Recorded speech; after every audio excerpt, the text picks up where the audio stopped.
Hi and welcome to another narration presented by yours truly, Cryptids Roost. Please be so kind as to throat punch the like button and smack the ass of the subscription button as well.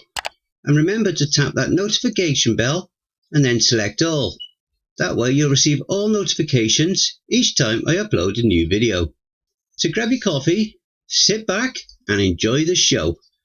And don't forget, where fear is, happiness is not. The Heist. This awesome story is written by crypticwander. The truck squealed as it turned the corner, going into a sharp drift that threatened to topple it and everyone inside. Marcus got back control and pushed hard on the accelerator. The speed quickly climbed along the open city street, 50, 60, 70 miles per hour. The sound of sirens was loud behind them, and thankfully the area was dead at this time of night. Marvin knew if it came to a choice between a pedestrian or stopping, he would choose to hit the pedestrian. He didn't want to, of course, but his freedom meant much more to him than the life of a stranger. The police hadn't turned onto their tail yet, so he once again whipped off to a street on the right. It was just as dark and quiet, and he looked frantically around for a good place to hide until the heat died down some. A gravel road went off down a grassy hill and into an unlit area. Part of his brain knew better. It wasn't a good place to turn around if he needed to. He would essentially be blocking themselves in. But the truck was low on gas, and this would most likely be a gooder place he would find. "Hang on everybody, we're going off-road!" He turned sharply off to the right and instantly felt every little bump as the truck careened downwards. He shut off his lights as he pulled next to an old building that sat next to an overgrowth of trees and brush. Not quite a forest, but close enough to matter. As the truck slowed and moved off towards the corner of the building, he saw a set of flashing lights drive by. They hadn't caught on to him. Not yet, anyway. He knew he should try to conceal the truck somehow, but didn't have the time to think about it. Maybe if they got into the building and found an old tarp or something, it would be worth doing. But for now, he and his co-workers got out with their merchandise and frantically looked for a way in. The front doors were locked and boarded up, as were the windows. But Marcus climbed up onto one of them and began kicking boards out of the way. He had enough room to slide in, followed by the other three. The four of them took a moment to take in their surroundings. It was dark, but as their eyes adjusted, they could begin to make out a warehouse. Racks lined the room, mostly empty, others with random boxes. None of it to help their situation. The sound of sirens died off in the distance was good. So far they had made off with about $900,000 in precious gemstones. "Aha! We did it, man!" yelled Connor. "Hell yeah! We're set for life!" echoed Thompson. "We didn't do shit," came the feminine voice from further away. Naples leaned against the wall, listening for sounds of traffic. Connor and Thompson both looked at her incredulously. "What do you mean we ain't done shit? We got the goods. We got away from the cops. Now all we gotta do is fence this ice and we split. Real easy," said Thompson, smacking one hand into the other for emphasis. "Aha, yeah! The only real problem now is deciding which bitches get to ride my junk first," said Connor. "Don't be stupid. She's right, y'all," Marcus iterated. "If by some very slim miracle the police don't find us here, you think they ain't gonna find us when we leave? Not to mention, you ain't gonna have very many bitches for long with that small a payday." "What do you mean? It's almost $1 million. Connor laughed, still wrapped up in his delusion. "Now divide that by 4, you idiot," said Naples. "Fuck! You mean to say we risk felony jail time for a measly old quart?" yelled Thompson. "That was the deal from the beginning, asshole. Don't you be getting no remorse just 'cause you too dumb to see the bigger picture, said Marcus. Thompson began walking up to him, squaring up his shoulders to meet with the older guy. Marcus pulled a pistol out from the back of his pant line, holding it to his head. The two locked eyes for a while before Thompson chuckled. I don't need this shit, man. I'ma take what's mine and get me away from your goofy ass. Marcus lowered his gun and let out a breath. Punk. Thompson and Connor began laughing about all the wonderful things they were going to do. Marcus shook his head and made his way to Naples, who was looking after her pistol. We need to find a place to stash these just in case we do get busted, he said in a hushed tone. Yeah, actually that's a really good idea. I'm not certain about how our odds are of getting out of here, but I wouldn't bet my life on it just yet. If they do catch us, it could be a good way to knock off a few years at least. I'ma go look upstairs. You look around down here and keep an eye on them while you're at it. I don't trust them. She nodded and they both made their way to the right side of the building. You two, stay here and keep a lookout. You see anyone walking around here, do not start firing, understand? You come get me first. Yeah, sure thing, boss, said Connor. Marcus and Naples looked to each other one last time, then split up. The stairs led to an office of some kind, overlooking both the warehouse as well as the production floor on the other side. Most of the machinery was still there, and assembly lines filled with most of the floor. The office itself wasn't overly large.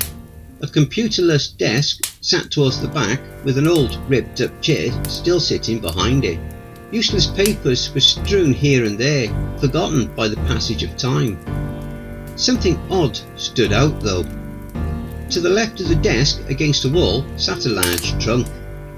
It was half open and he could just see that it was empty. This wasn't strange on its own, but it looked brand new, not part of the building. Marcus gave it a quick thought and decided to throw the bag of stolen goods inside of it.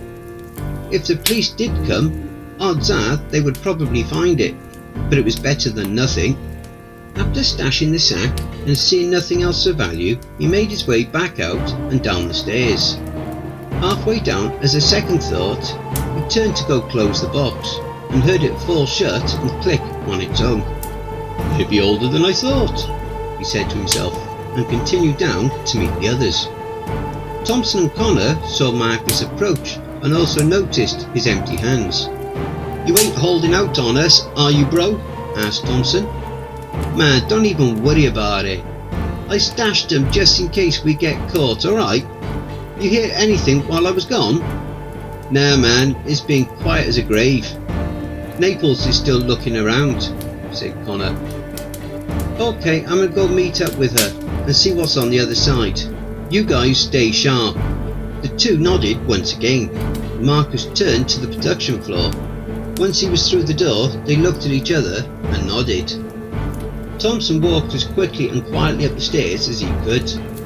The two had made the plan to grab the jewels for themselves and make a quick split while Marcus and Naples weren't looking. He took a quick look around, heart thumping hard in his chest, and noticed the shut box in the corner. He made his way over to lift the lid. There it was, the bag that would change their lives. Grinning, he reached his hand in for it, and he tried to pull his hand out when he noticed the moisture line in the bottom. His hand wouldn't budge. It was stuck and pulling hard on his skin. Just as he was about to stand, he heard a low growl and saw long, sharp teeth push through the chest's opening. The lid came down hard on his arm, and he screamed as the teeth sank all the way through the skin and the meat of his arm. He tried pulling harder, but a long tongue wrapped around what remained of his now destroyed limb and pulled him headfirst in. A few short screams later, and it was silent. His twitching body was slowly pulled further in until all that remained was a bloody carpet. Marcus and Naples were discussing what their next plans should be when they heard it. They both looked up to the window in the manager's office, but it was too dark. fuck!" yelled Marcus. His first thought was that they were caught. It didn't make sense why someone would be screaming from up there. Then he remembered where he stashed the goddamn gems. "Am I gonna kill that backstabbing son of a..." On the other side of the door stood Connor. He was pale and pointing up the stairs with a shaking hand. Marcus grabbed him by the shirt and shook him violently. "What happened? What the fuck is that asshole doing?" When Connor didn't respond, Marcus smacked him a few times. This seemed to snap him back to the world, and he was finally able to talk. It was Thompson, boss. He was talking all crazy about taking everything for himself. I saw him go up, but he screamed and I ain't seen him since."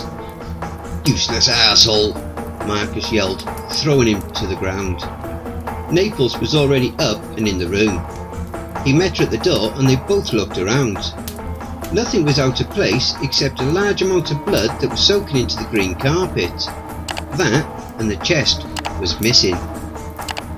He looked all around for any possible explanation and noticed that the window leading out to the warehouse was open. There was no possible way for anyone to go out of it without dropping down about 20 feet. It was possible, but how could he have gotten by unnoticed? And why was there so much blood on the floor? It wasn't adding up. "Connor! You sure he didn't come back down these steps?" He nodded dumbly in response. "Fucking useless! Everyone! Okay, Naples, we're all gonna split up and find our double-crossing backstabber, and then we're gonna get the hell out of here." "Believe me, when I get a hold of him, there won't be anything left to give a shade to," she growled back. She pulled out her pistol and ran down the stairs. "Connor, you go to the other side and look for him. I must stay up here where I can see everything. If I catch you trying to sneak off with him, you're going to be just as dead as he's going to be. Got it?" Connor nodded and ran over to the doors going out. He knew something was very wrong here, and that Thompson didn't just flake out on them. But he was glad to be down here and away from that room. At this point, he would have almost welcomed getting arrested. He made his way from assembly line to assembly line, gun rattling in his hands, looking around like a scared little rat. He could swear he heard sounds, some sort of movement he wasn't able to make out.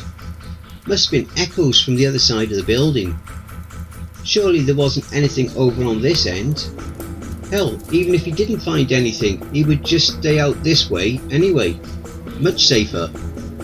The bathrooms were over here too, and he realised he badly needed to piss. He was surprised his bladder hadn't burst yet.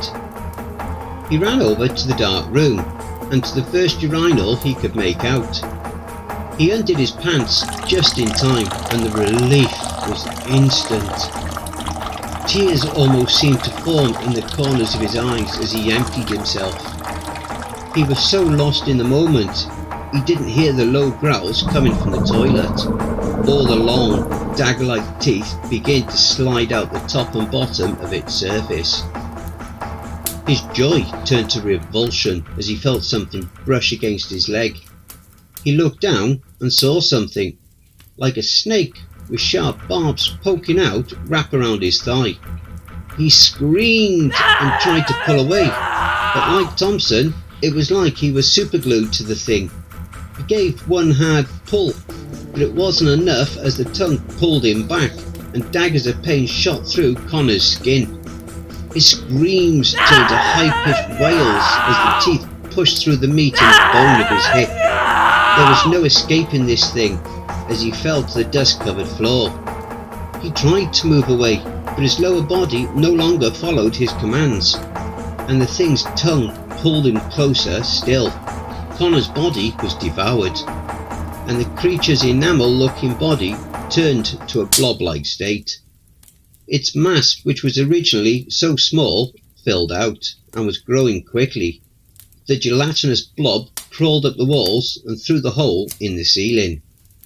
The door burst open as Marcus ran inside, gun drawn. He looked around, but didn't see anything but a nasty old bathroom at first glance. Then he noticed the dark colour in the centre of the dust. He reached down and touched it, feeling it was wet. He smelled it, and it had that iron tang of fresh blood.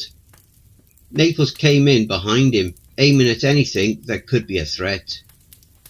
"You find him?" she asked. "No. Pretty sure the fool's dead. More blood, but no body," he said as he stood up and pointed his gun towards the dark stains. "Well, I hate to say it, but we better cut our losses and just go if we don't want to end up like them." She was clearly bitter about the thought of losing close to $1 million. But who could blame her?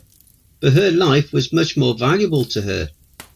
It might not be so bad if they knew what they were up against here, but with nothing to go on but pure fucking vanishing acts, it would be stupid to wait and find out. Yeah, God, I hate to, but there ain't no way in hell I'm dying in this place. It'll be daylight soon. We ought to go back out the front and head south.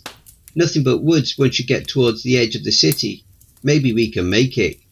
With a sigh, she nodded, and they made their way back to the front. "Man, I really wish I had a flashlight," Marcus said, under his breath. "I know what you mean, but we'd be a walking beacon. Better to move quietly through the dark," she said, in a barely audible tone. They walked to the door, guns drawn, and Naples pushed it open. Through it, she didn't see the warehouse, but another door, exactly like this one. "When were there 2 doors?" she asked, looking over. Marcus looked just as confused when she noticed her hand was stuck. They also noticed the gleaming white teeth begin to form from around the door and its frame. "Oh shit! Marcus! Help!" She pulled hard, but the door wouldn't budge, and its long, fat tongue pushed out and began to encircle her. Marcus fired round after round into the creature. They seemed to do very little, and with his last bullet he hit what he thought might have been an eye. The creature screeched in pain, and the tongue unravelled around her. She pulled hard, and her hand came away, but not without losing a large area of skin from her fingers and palm. They both ran back, and she sent every bullet she had into the creature. "It's not working! What the hell is it?" she yelled, throwing the gun into its now melting body. The form became an amorphous blob once again and rolled towards them, corralling them into a corner. "Climb over them belts!" yelled Marcus, and the two began making their way slowly to the door behind the thing. It was faster than it should have been, and as they climbed over the final line, the blob attached itself to Marcus's leg. "Let go, you fuck!" He desperately pulled and was getting nowhere. The gelatinous form began to make large white teeth, and they sank down just above the knee. He screamed as blood pumped in heavy streams from the severed limb. It went in for another bite, but Naples was able to pull him free. She wrapped an arm around him, and the two went to the front door. She was about to open it when it shot open by themselves. "On the ground! Now!" A police officer held a flashlight in their eyes, and a gun trained directly on them. They got down as best they could, trying to warn them of the monster that was inside, but they were ignored as handcuffs were slapped around their wrists. Naples was taken to the back of a squad car, and they did what they could for Marcus's leg. Detective Norris, who was assigned to the case, pulled up not too long after. "What the hell happened to him?" he asked, looking at Marcus's grievous wound. "Not sure. He was raving about some monster and then he fainted. Our best guess is they didn't want to split the money and turned on each other. Good thing the gunshots were called in, or we would have never checked out this old place." "Anyone been inside yet?" "We wanted to wait for backup before we cleared it. The other two haven't been apprehended yet. Could get ugly." The sergeant nodded. "Wait here with him until paramedics arrive. You two, I want you to back me up. Everybody clear?" "Yes, sir," they all replied. One of the officers quickly opened the door and Norris readied his weapon. It was quiet. In a hushed tone, he told them to follow as he walked softly inside. They made their way to the staircase and the ladder that led up to a trapdoor to the same office. He motioned for them to go up the ladder and he would take the stairs. Sergeant Norris was no stranger to dangerous situations. This could easily turn bad fast, so he needed to be faster. He moved as silent as possible while making good time up to the office, weapon ready to take out any threat. He got to the top. He found there was none. He looked around the office, seeing no one other than himself. He did notice the blood on the floor though, still moist, but no trapdoor entrance in the floor. That's when he heard it. The screams of the other officer coming from below him. In a flash he was down the stairs and looking up at something. He was sure it couldn't be right.